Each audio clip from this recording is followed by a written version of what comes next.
Olá, sejam bem-vindos a mais um Esquina da Cultura comigo, Marta Corrêa, toda terça-feira às 13 horas. Temos este encontro nesta esquina.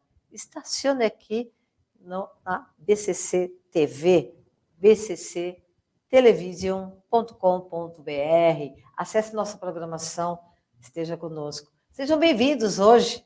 E nós temos uma pauta bem bacana. Ele que está com um monólogo chamado A Doença do Outro. Tenho o prazer de receber aqui Ronaldo Serruia. Seja bem-vindo. Ei, Marta, tudo bem? Tudo bem, e você? Tudo ótimo, que alegria Obrigada estar aqui com você. por ter aceito o convite aqui do Esquina da Cultura pela BCC, Imagina. viu? Muito obrigada. Imagina, eu que agradeço. Ronaldo, antes da gente falar sobre o espetáculo A Doença do Outro, conta pra gente, né, para o nosso telespectador. Você é ator, é dramaturgo. Como surgiu o teatro na sua vida, né? A profissão de ator, você tem alguma formação? Como foi isso?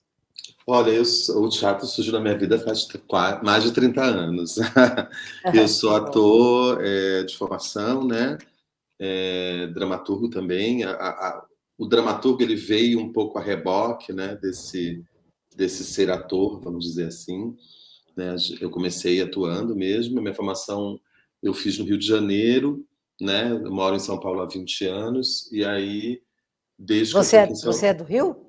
Eu nasci em Belém do Pará, olha. mas mudei para o Rio cedo, assim, e então a minha formação toda, né, me criei a minha formação profissional, artística, carioca. Agora, o teatro, ele veio assim, não tinha... Eu, na verdade, larguei um curso de medicina para fazer teatro, para desespero dos meus pais. Na época, né? Agora eles já estão mais tranquilos, assim. Mas é isso, eu vim de uma família, enfim, classe média, tradicional, onde a arte ela era considerada uma espécie de hobby, né? Assim, a gente sempre eu sempre tive muito contato, porque meus pais sempre nos levaram, né, ao cinema desde muito cedo, teatro, shows, mas não existia ali na família uma referência de alguém que tivesse escolhido a profissão artística, né, a arte como profissão mesmo. E aí foi um processo mesmo de fazer com que eles entendessem que aquilo era realmente o que eu tinha escolhido para mim, né? E aí eu sempre trabalhei com teatro, né? Também fiz algumas coisas no cinema, mas basicamente eu trabalho com teatro de grupo, né? Eu faço parte de 2 grupos, 2 coletivos teatrais aqui em São Paulo. Um é o Grupo 19 de Teatro, que, enfim, ano passado fez 20 anos, e o outro coletivo que eu fundei há 13 anos atrás, que é o Teatro Cunino, junto com outros artistas, é um coletivo voltado para uma pesquisa em torno das questões de gênero, né? Basicamente ali questões queers dentro da arte cena, dentro das artes cênicas. E esse trabalho, aos poucos, eu fui também trazendo essas discussões para o meu trabalho solo, né? Para o meu trabalho como artista, né? Hoje eu me considero um pesquisador mesmo das questões queer no teatro, e acho que esse trabalho da doença do outro também surge daí. E o dramaturgo ele também foi surgindo um pouco dessa necessidade minha como ator de me debruçar sobre esse material que eu ia falar em cena, enfim. Então, desde muito cedo eu sempre tive uma vontade de manipular esse material, né? E aos poucos eu fui entendendo que a dramaturgia então era também uma espécie de vocação. Que bacana. E aí, né, quando você descobriu, não parou mais, né? Ronaldo, vamos falar então do espetáculo A Doença do Outro, que fala sobre a AIDS, né? Isso. Você resgata toda a história em torno da AIDS, né? Nesse espetáculo.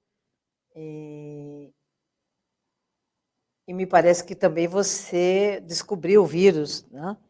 Isso, esse trabalho, na verdade, ele surge assim, já de algum tempo, né, nesses meus coletivos, eu trabalho muito a partir dessa perspectiva do atravessamento, né, de levar para a cena, de ter como material da cena as questões que me atravessam, né, seja as questões de corpo, sexualidade.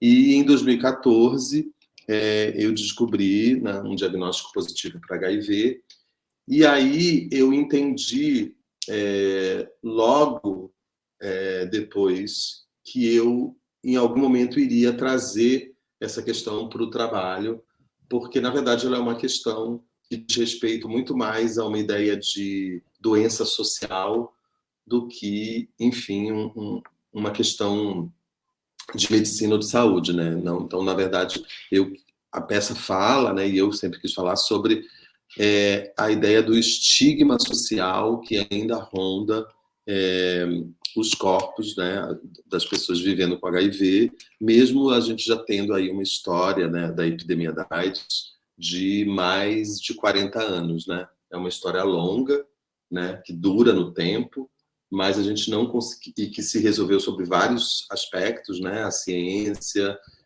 as políticas públicas de saúde, mas de alguma maneira socialmente a gente ainda percebe uma certa resistência, uma certa insistência em manter os estigmas em torno desses corpos, que na verdade esses estigmas nasceram ali, né, no início da década de 80 e até de antes mesmo, né, porque a AIDS surge já no seu início, enquanto pandemia, muito vinculada aos corpos dos homens gays, enfim, corpos que já eram considerados, antes da AIDS, corpos dissidentes, sexualidades desviantes, enfim, já existia ali uma série de estigmas. Então, a AIDS ela só reforça essas fobias sociais todas que já existiam.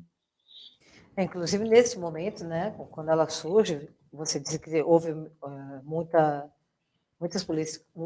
políticas públicas, e hoje a gente já não vê mais isso aí. O Brasil foi top, né, nessa época, em termos de tratamento e tal. E a gente não vê mais isso hoje, né? Você acha que realmente teríamos que retomar isso, porque, na realidade, é um problema de saúde pública e muito importante, né?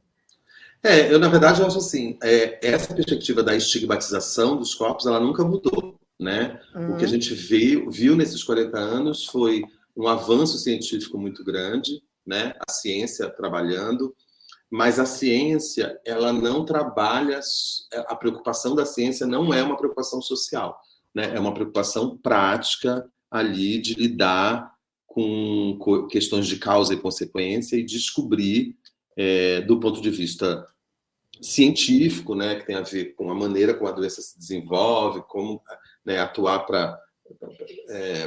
para conseguir descobrir vacinas, tratamentos e tal. A ciência, ela faz o trabalho dela, né? Mas como que a gente aplica esses resultados que a ciência produz dentro da sociedade, que é uma estrutura muito complexa, né, formada por pessoas, por diferenças abissais entre as pessoas, como que a gente aplica isso? Né, não é tão 2 mais 2 igual a 4, vamos dizer assim, né? Então, do ponto de vista científico, a ciência avançou muito, né? Então, ela consegue ali depois da primeira década e meia, numa doença que quando surge a gente não tinha nenhuma perspectiva, né? Não se sabia nem o que causava, não se tinha um teste para descobrir se as pessoas estavam ou não estavam com vírus HIV, não existia nenhuma medicação, né? As pessoas eram simplesmente mandadas de volta para casa para, né, ali durante os primeiros 15 anos, um diagnóstico de HIV era uma sentença de morte. E aí a ciência, depois dessa década e meia, aí ela consegue descobrir um tratamento, né, que é a terapia antirretroviral, que muda a cara da epidemia, né? De alguma maneira, o que a ciência faz ela cronifica a doença e ela traz aí com esse tratamento uma qualidade de vida para as pessoas vivendo com HIV que se equipara, e às vezes até é melhor do que de pessoas que não vivem com o vírus. E, obviamente, que esse tratamento, ele dentro do Brasil, ele durante muito tempo o Brasil foi uma referência, né? Porque o tratamento aqui ele é gratuito e universal, né? Isso está no papel, mas na prática a gente também sabe que as coisas são complexas socialmente, então aderir a esse tratamento e acessar a esse tratamento não é tão simples assim, né? Dentro de um país que tem muitas desigualdades sociais. Mas, de fato, é isso. O Brasil realmente foi uma referência durante muito tempo e, de alguns anos para cá, né, a gente vê políticas de desmantelamento desse programa que já foi referência no mundo todo e espero que agora a gente consiga retomar ou, pelo menos, frear esse desmantelamento. Mas a peça, ela fala da doença sob uma perspectiva social mesmo. E sim, aí você fala sobre os preconceitos, os estigmas, né? E, isso, acima de tudo, exato. desse silêncio que ainda... desses corpos que ainda não conseguem dizer que tem o vírus. Exatamente. A perspectiva do silêncio, ela atravessa esses 40 anos, né? Então, você fala, antes do tratamento, antes de existir um tratamento para o HIV, esse silêncio era um silêncio que estava ali emoldurado de uma certa vergonha, né? De um certo... A AIDS tinha uma cara, as pessoas adoeciam e isso era muito visível fisicamente, tinha uma corporeidade ali desse corpo que estava adoecido, mas não se falava disso, né? Se falava muito aqui porque existia muito vergonha. Quando a gente tem um tratamento, a gente muda, a gente deixa de ter uma cara, as pessoas começam a se tratar, enfim, e a viverem as suas vidas normalmente, mas esse silêncio continua de uma outra forma, porque aí o silêncio que se pede bom, você agora tem um tratamento, você pode ir no seu médico 2 vezes ao ano, você pode pegar os seus remédios, se você tiver acesso a isso, então você não precisa falar sobre isso. E aí, se a gente não fala, a gente não consegue desconstruir e dissolver esses estigmas que foram construídos lá no início da década de 80. Né? Então, a gente ainda vê hoje, no Brasil, que é um país extremamente complexo, dependendo do lugar que você vive, né? Você tem aí uma série de questões para lidar. A gente vê ainda hoje pessoas sendo discriminadas, perdendo seus empregos, sendo abandonadas pela família.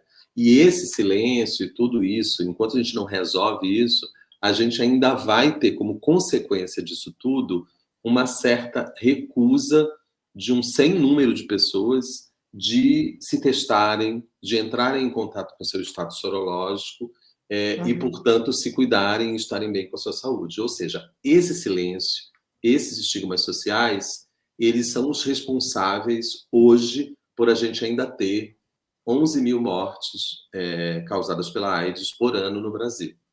Né? Um país que tem um tratamento com a doença, com acesso gratuito e universal. Então, na verdade, a gente não está morrendo... Essas 11 mil pessoas, elas não estão morrendo de AIDS.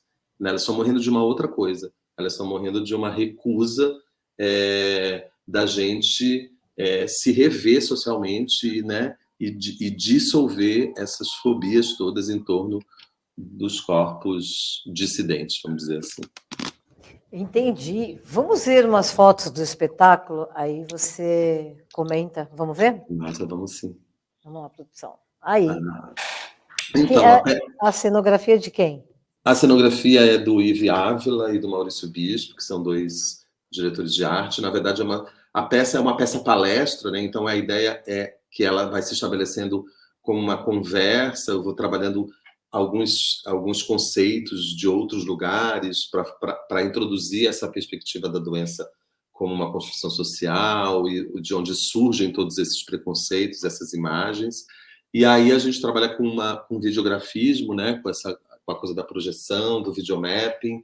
Essas videoartes foram também criadas pelo Yves Ávila e pelo Maurício Bispo e foram produzidas por um videoartista chamado Caio Casagrande.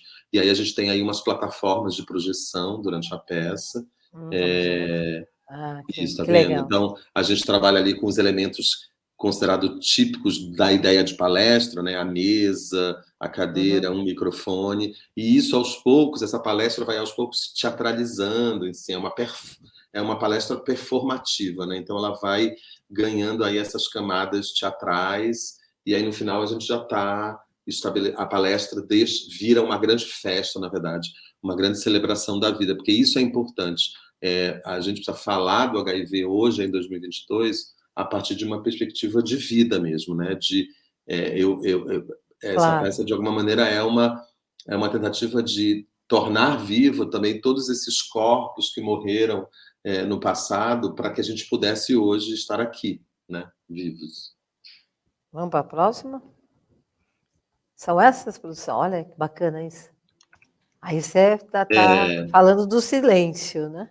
Esse panfleto, né, que tem esse momento que esses panfletos voam, jogam na plateia e tal, eles são, na verdade, baseados ali no ACT UP, que foi um grande grupo de resistência ali, de luta no início da pandemia, e que eles cunharam essa expressão, né, silêncio igual à morte. Essa máscara também dessa foto, sensacional, né?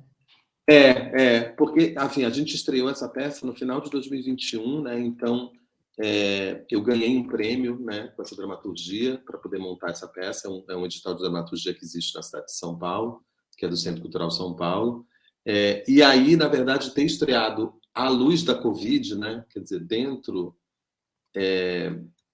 de uma outra pandemia, né? Então, estou falando de uma pandemia dentro de uma outra pandemia, né? Ou seja, a gente está vivendo dentro de uma nova pandemia. Isso deu uma perspectiva outra para a peça também, né? Porque eu falo de muitas outras coisas além do HIV.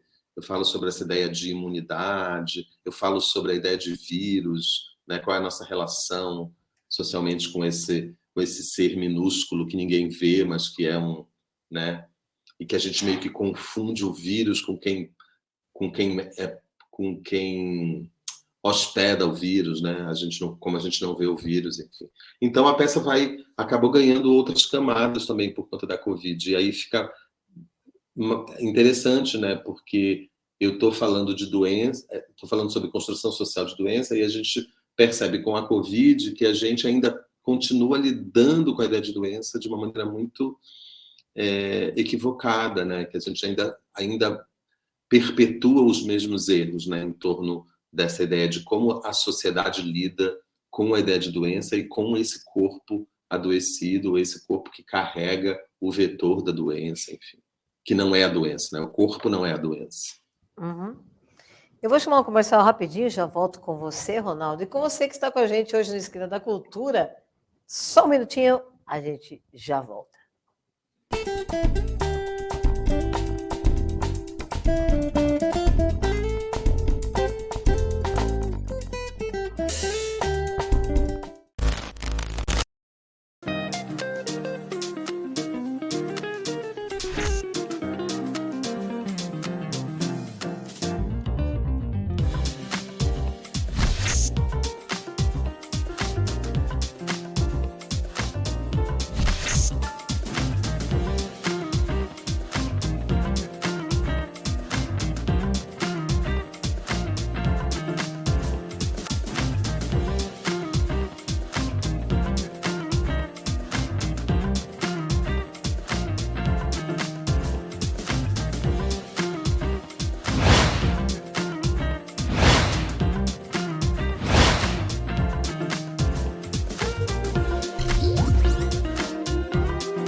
de volta com o Esquina da Cultura hoje com o Ronaldo Serruia, mas antes da gente voltar a falar com ele, vou chamar a nossa querida Milene Sintra com a dica de hoje da espiritualidade no Espiritualidade em Foco. Vamos lá, Milene, estamos esperando você. Eu sou Milene Sintra, uma sacerdotisa transformando vidas, e no Espiritualidade em Foco de hoje, eu quero abordar um tema interessantíssimo. Quem é o outro?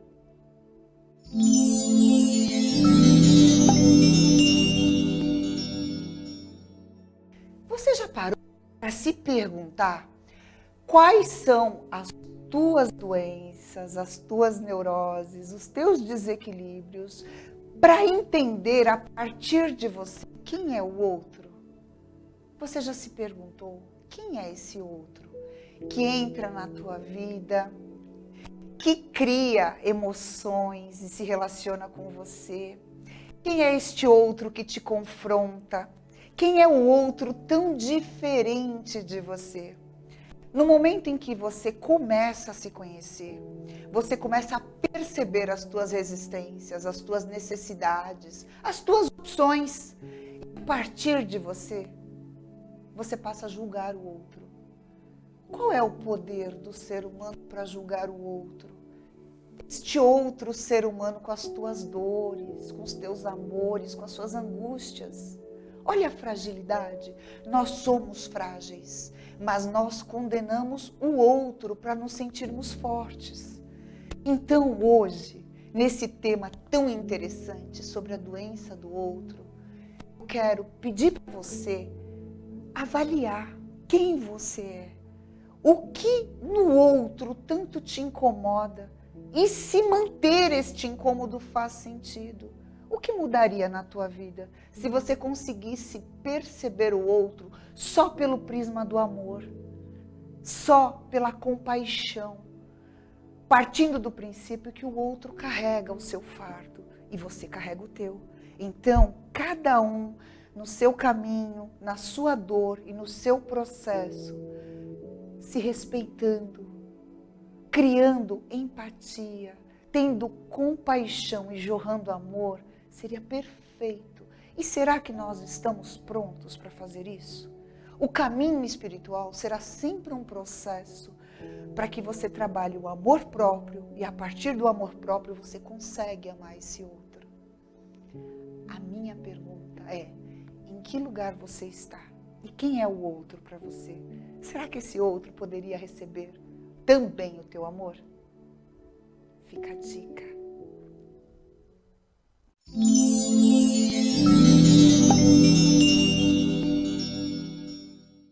Tá aí a dica de hoje da nossa sacerdotisa. Obrigada mais uma vez, Milene Sintra. Você pode acompanhar a Milene também nas suas redes sociais, Instagram, Facebook, que você vai encontrar mais dicas dessa nossa querida sacerdotisa Milene Sintra, que está conosco aqui no Esquina da Cultura. Muito obrigada, Milene, por você estar conosco, viu? Obrigada mesmo. E vou voltar aqui com o Ronaldo Serruia, que está contando para a gente sobre o espetáculo A Doença do Outro, né? Que ele está dizendo que traz aí o viés social sobre a AIDS, que ainda as pessoas ainda se silenciam, né? Quem tem o vírus. E a proposta da peça, Ronaldo, é essa, então, é trazer luz para que as pessoas parem com esse tipo de preconceito, de estigma, né? Que está aí desde a década de 80. A peça já estreou ou vai estrear? A peça está em cartaz no Sesc Ipiranga, aqui em São Paulo. A gente fica até o dia 11 de dezembro, sempre sextas, sábados e domingos. E o horário? O horário, cada dia é um horário diferente.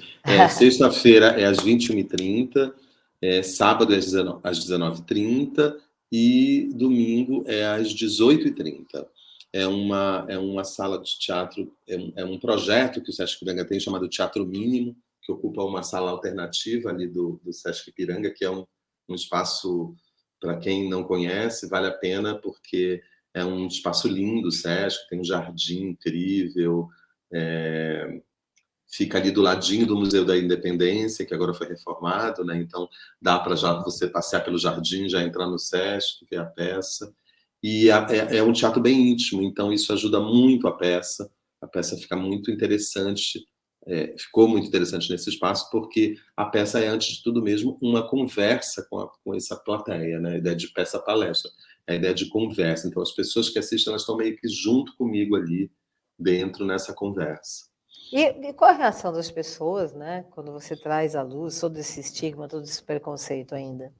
Cara, é muito variada, assim. A peça, como ela tem essa perspectiva de ir se transformando numa grande festa, assim, numa espécie de celebração, eu acho que, via de regra, as pessoas sempre falam isso, assim, nossa, eu vim achando que eu ia ver uma coisa pesada, né, porque a doença, né, e aí eu saio daqui cheio de energia, cheio de gás, cheio de vida, assim. Acho que isso é uma coisa importante também, né, essa reação que vem, algumas pessoas se emocionam, e tem também essa perspectiva das pessoas, muita gente vem falar isso, ai, mas que corajoso, que coragem e tal, o que eu acho que também é fruto um pouco de como a gente vê essa questão da doença, socialmente falando, né, porque o que se pede para esse corpo adoecido, porque a doença ela é uma circunstância sempre, né, então a gente, de alguma maneira, todos nós, por um período que seja,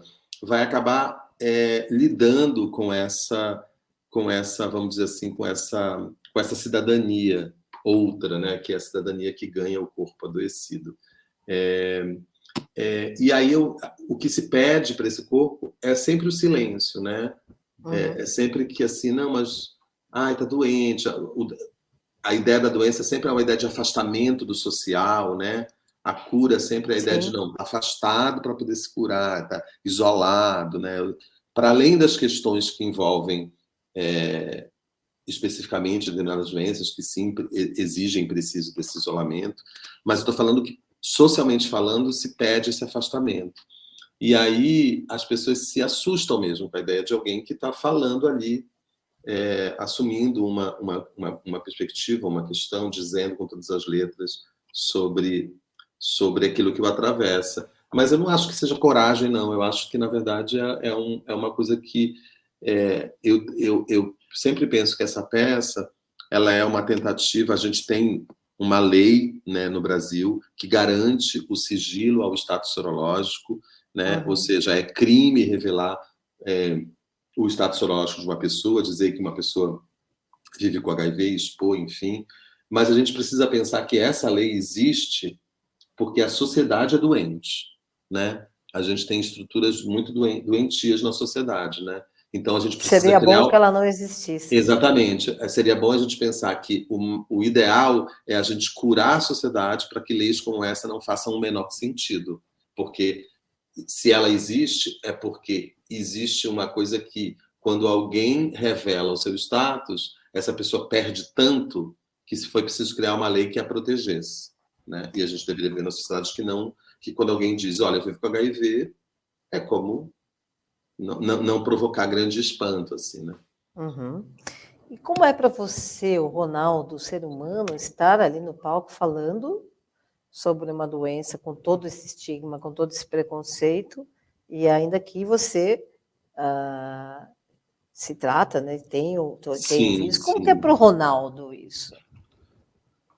Olha, é isso, né? Eu falo que a peça é uma recusa do silêncio. E eu precisei de um tempo, assim, para poder construir essa peça. Porque quando você descobre um diagnóstico positivo para o HIV, você, por mais que você tenha informação, que você seja uma pessoa que se considere assim, não, eu sei que existe tratamento, eu sei de tudo, você acaba sentindo tudo aquilo que está programado para você sentir, que socialmente esses 40 anos de estigma produziram, que é você se sente culpado, você se sente um corpo que perdeu, de repente, o direito ao afeto, você se sente um corpo terrorista, um corpo sujo, tudo aquilo que está programado para você sentir, você sente. E esses sentimentos todos, eles têm a ver com uma ideia de perda de potência desse corpo. Tudo isso é feito para que esse corpo realmente queira silenciar, queira se apequenar, queira ficar escondido ali, queira viver a sua vida nessa pequenez da vergonha, né, e do medo. E aí, isso não me interessa para a arte. Então, eu precisei, na verdade, de um tempo de elaboração, porque eu queria fazer uma peça que falasse, que fosse um discurso que não tivesse encharcado disso tudo, né? Uhum. Dessa vitimização, dessa autocompaixão, tudo isso que eu não sinto que é potente para que a gente afirme os nossos corpos e afirme a vida, independente daquilo que nos atravessa. Então, para mim, Ronaldo, eu precisei desse tempo. Ao mesmo tempo, a recusa desse silêncio, para mim, é mais fácil do que para outros corpos, para outras, né? Porque eu tenho alguns marcadores de privilégio que me atravessam, né? Eu sou um homem, eu sou uma pessoa branca, eu vivo num grande centro, eu tenho acesso a esse tratamento. Então, não é fácil recusar o silêncio, eu ainda lido com vários preconceitos, de alguma maneira, mas eu também tenho a sensação, também tenho a consciência de que, para mim, recusar esse silêncio é um pouco mais fácil do que para um monte de gente. E aí eu sinto que eu queria que a peça fosse também uma espécie de ajuda, assim, uma espécie de bússola, vamos dizer assim, para que no futuro as pessoas possam também recusar os seus silêncios. E você se baseou em um texto, né? A peça ela tem como ponto de partida um ensaio de uma filósofa chamada Susan Sontag, que chama A Doença e Suas Metáforas. Na verdade, que é um livro que ela escreveu para falar sobre a experiência dela com um câncer que ela teve e como ela descobriu que, ao entrar em contato com esse diagnóstico, toda a sociedade, ou seja, todas as relações em volta dela mudaram por conta disso. Então, ela nesse livro, ela vai fazendo uma análise social da doença e vai falando também do câncer, de como que a sociedade lida com o câncer, isso lá na década de 70. E depois, na década de 80, ela cria um capítulo extra para esse livro, que aí ela coloca a AIDS como essa nova doença que surge nos anos 80 e que meio que toma o lugar do câncer, e ela vai dizer que a sociedade, todas as épocas, a sociedade precisa de uma doença que se coloque ali como esse grande mal aí que assola a sociedade. Legal. Vamos ver o teaser da peça, a gente vai passar agora, para as pessoas já sentirem um pouco do que é o espetáculo. Vamos ver.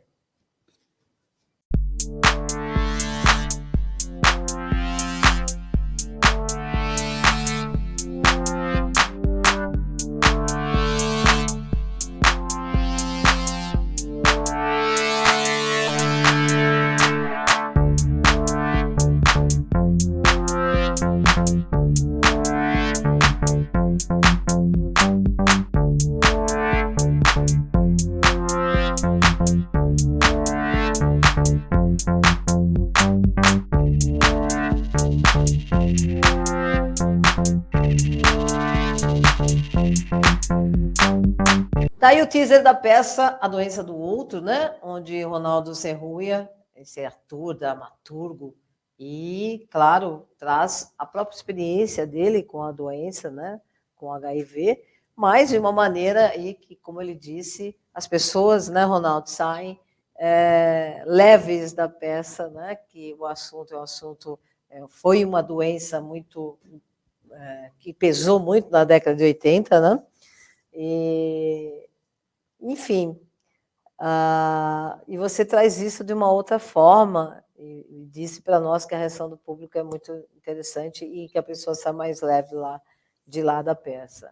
Vocês estão, repete para mim onde está a peça. A gente está em cartaz lá no Sesc Ipiranga, sextas, sábados e domingos, sextas às 21h30, sábado às 19h30 e domingo às 18h30. Ingressos quanto? O ingresso, acho que é aquele preço de Sesc, tem, acho que é R$15, R$10 a meia, enfim, é bem baratinho. Bacana.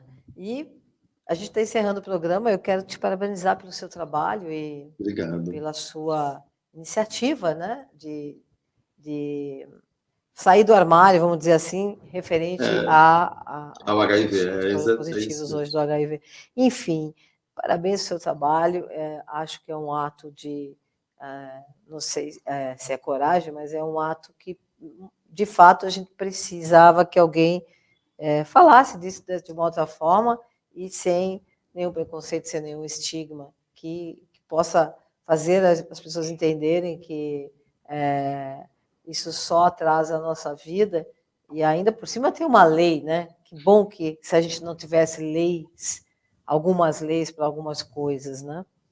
Uma Maria da Penha também, por exemplo. Que bom que isso não existisse. Só existem essas leis porque realmente a humanidade precisa se curar de estigmas e de preconceitos. E você traz isso nesse espetáculo. Ronaldo Serruia, parabéns. Muito obrigado por você ter vindo aqui ao Esquina da Cultura, viu? Obrigado, eu que agradeço. Foi bem legal. E venha sempre com os seus novos trabalhos. Vem contar pra gente aqui, tá? Só me chamar que eu venho. Tá bom? Tá bom, Ronaldo. Um grande beijo para você, gente. forte Beijo. abraço, sucesso. Como diz o teatro, merda para você. Merda. Tá bom? Tá Beijo. bom. Beijo. Tchau, tchau. E gente. eu aproveito para me despedir de você, que esteve conosco mais uma vez aqui pela sua BCC TV, bcctelevisão.com.br, neste programa Esquina da Cultura, comigo, Marta Corrêa, toda terça-feira, 13 horas, e depois você pode ver o programa quando e onde você quiser no YouTube, porque a gente coloca tudo lá, ok? E até semana que vem. Boa semana a todos. Um grande beijo e uma semana linda para nós. Tchau.